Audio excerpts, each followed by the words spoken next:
कैलाश पर्वत एक ऐसा रहस्यमय स्थान जिसे करोड़ों लोग भगवान शिव का दिव्य निवास मानते हैं। कहा जाता है कि आज तक कोई भी इंसान इस पवित्र पर्वत की चोटी तक नहीं पहुंच सका है। आपको जानकर हैरानी होगी कि यह पर्वत माउंट एवरेस्ट से लगभग 2000 मीटर छोटा है। फिर भी इसे फतह करने का सपना आज तक कोई पूरा नहीं कर पाया। आखिर ऐसा क्यों? क्या यह वाकई शिव का तपस्थल है या इसके पीछे कोई ऐसा विज्ञान छिपा है जो हमें चकित कर देता है? आज हम कैलाश पर्वत से जुड़े उन्हीं रहस्यों की बात करेंगे जिन्होंने वैज्ञानिकों से लेकर नासा तक को सोचने पर मजबूर कर दिया।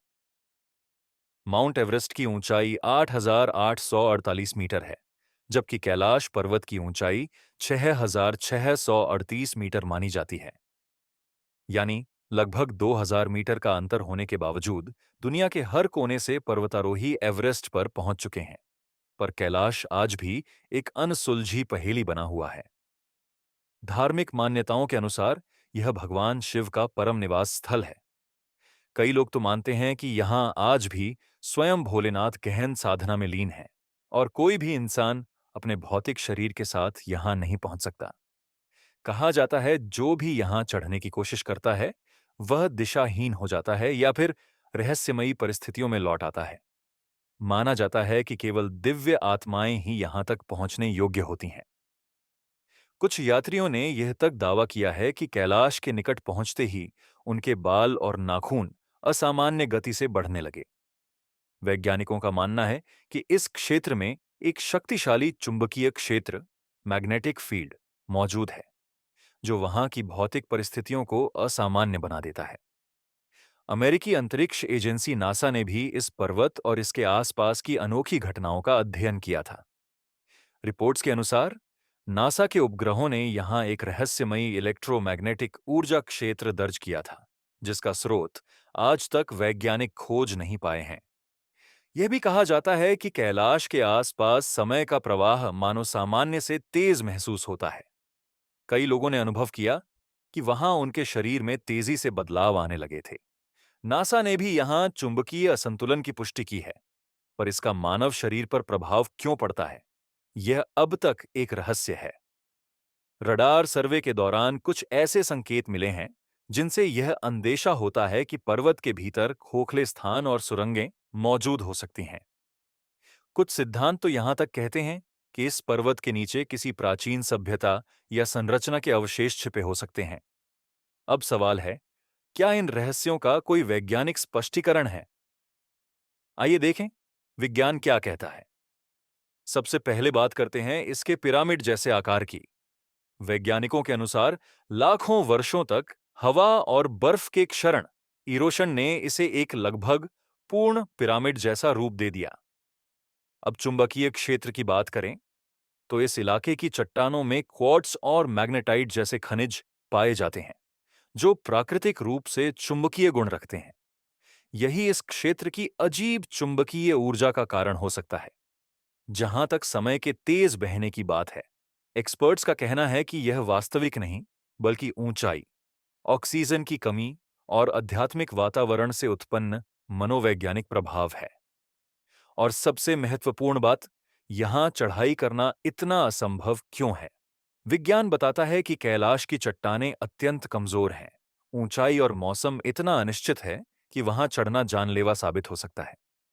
इसी वजह से चीन सरकार ने भी कैलाश पर्वत पर चढ़ाई को पूरी तरह प्रतिबंधित कर रखा है। तो आखिर कैलाश पर्वत क्या है? क्या यह केवल आस्था का प्रतीक है या प्रकृति का कोई अलौकिक चमत्कार? यह भी रोचक है कि यह पर्वत सिर्फ हिंदू धर्म ही नहीं बल्कि कई अन्य धर्मों के लिए भी आस्था का केंद्र है। कहा जाता है कि 11वीं सदी में तिब्बती योगी मिलारेपा इकलौते ऐसे व्यक्ति थे जो इस चोटी तक पहुंचे और जीवित लौटे। इसे अष्टापद कहा गया है, जहां पहले तीर्थंकर ऋषभदेव ने ध्यान लगाकर मोक्ष की प्राप्ति की थी। बौद्ध धर्म में इसे हिम का अनमोल रत्न कहा जाता है। वहीं हिंदू मान्यताओं के अनुसार कैलाश स्वर्ग का द्वार और पृथ्वी से दिव्यता की कड़ी है। कहा जाता है कि इसके 4 मुख उत्तर, दक्षिण, पूर्व और पश्चिम अलग-अलग रत्नों से बने हैं। पूर्वी मुख रूबी से, दक्षिणी मुख सोने से, पश्चिमी मुख क्रिस्टल से और उत्तरी मुख लैपिस लाजुली से बना बताया गया है। साल 2007 में रूस के पर्वतारोही सर्गेई सिस्तिकोव अपनी टीम के साथ कैलाश चढ़ने निकले। लेकिन ऊंचाई बढ़ते ही सभी के सिर में भयंकर दर्द, मांसपेशियों में ऐंठन और सांस की तकलीफ शुरू हो गई।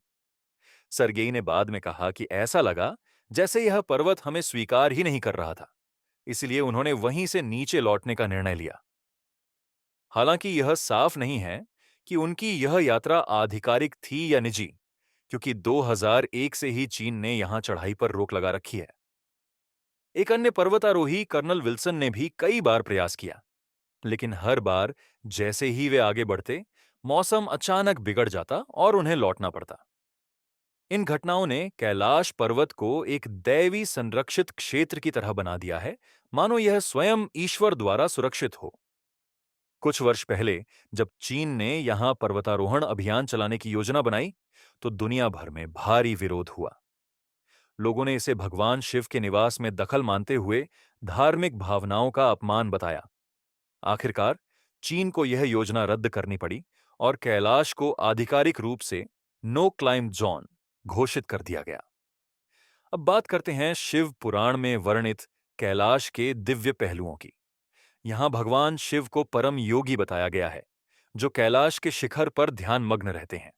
यह स्थान शांति और आत्मज्ञान का प्रतीक है। पुराणों में उल्लेख है कि शिव यहां केवल तपस्या ही नहीं, बल्कि देवी पार्वती और अपने गणों के साथ आनंदमय लीलाओं में भी लीन रहते हैं। उनकी उपस्थिति ब्रह्मांडीय संतुलन और दिव्यता का प्रतीक मानी गई है। शिव और धन के देवता कुबेर की मित्रता का भी उल्लेख है। शिव ने उन्हें अलका नगरी में कैलाश के समीप निवास का वरदान दिया, जो भौतिक समृद्धि और वैराग्य के संतुलन का प्रतीक माना गया।